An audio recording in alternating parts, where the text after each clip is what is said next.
Israel ने जब Iran पर बीते हफ्ते गुरुवार रात को हमला किया, तब दुनिया के अधिकांश मुस्लिम देशों ने इसकी निंदा की। सऊदी अरब ने ईरान को अपना भाई बताते हुए कहा कि इजराइल का हमला ईरान की संप्रभुता और सुरक्षा को कमजोर करता है और यह अंतर्राष्ट्रीय कानूनों का उल्लंघन भी है। इसके अलावा तुर्की ने भी हमले की निंदा करते हुए बस इतना कहा कि इजराइल पूरे क्षेत्र को युद्ध में धकेलना चाहता है और मध्य पूर्व एक और युद्ध नहीं झेल सकता है। ठीक इसी तरह ही ईरान के पड़ोसी मुस्लिम देशों मिस्र, लेबनान और इराक जैसे देशों ने भी इजराइल हमले की निंदा की, लेकिन इजराइल के खिलाफ कोई खुलकर ईरान के साथ नहीं आया है। मुस्लिम देशों के संगठन इस्लामिक सहयोग संगठन ने भी इस संघर्ष पर कोई बयान जारी नहीं किया है।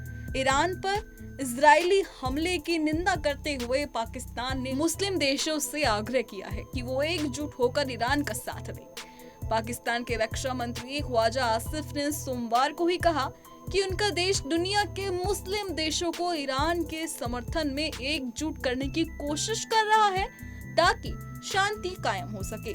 पाकिस्तान के प्रधानमंत्री शहबाज शरीफ ने भी बुधवार को अंतर्राष्ट्रीय समुदाय से अपील की कि वो ईरान और इजराइल के बीच तुरंत सीज फायर होना चाहिए, नहीं तो क्षेत्र की बिगड़ती स्थिति न केवल मध्य पूर्व के लिए बल्कि पूरी दुनिया के लिए घातक साबित होगी। वहीं एक तरफ पाकिस्तान ईरान के लिए समर्थन दिखा रहा है और पूरी दुनिया के मुसलमानों को इजराइल के खिलाफ एक होने के लिए कह रहा है, तो वहीं दूसरी तरफ उसके सेना प्रमुख जिहादी जनरल आसिम मुनीर इजराइल के सबसे बड़े समर्थक और सहयोगी अमेरिका के राष्ट्रपति डोनाल्ड ट्रंप से व्हाइट हाउस में मिल रहे हैं। इससे साफ पता चलता है कि पाकिस्तान किस हद तक ईरान के साथ खड़ा है। वहीं 21 मुस्लिम देशों ने एक बयान जारी कर ईरान पर इजराइल के हमले की निंदा की। निंदा प्रस्ताव में इन देशों ने मांग की है कि ईरान के परमाणु ठिकानों पर हमले रोके जाएं,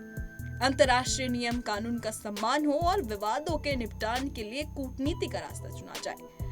अब बयान जारी करने वाले देशों में सऊदी अरब, संयुक्त अरब अमीरात, कुवैत, तुर्की, मिस्र, Oman, Qatar, Kuwait, Sudan, Somalia, Pakistan, Brunei, Chad, Bahrain, Djibouti, Libya, Algeria जैसे देश शामिल हैं।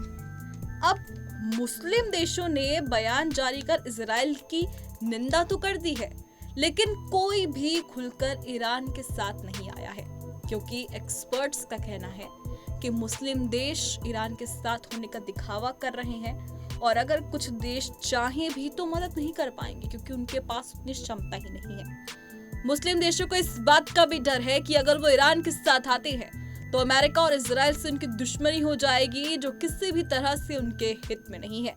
और शायद यही कारण भी है कि कोई भी मुस्लिम देश खुलकर समर्थन करता हुआ ईरान को नहीं दिख रहा है। बहरहाल ऐसे में देखना होगा कि अब ईरान या इजराइल में जो तनाव की स्थिति पैदा हुई है ये कब खत्म होगी। फिलहाल अभी के लिए सिर्फ इतना ही, लेकिन देश और दुनिया की तमाम खबरों के लिए आप देखते रहिए पंजाब केसरी.com।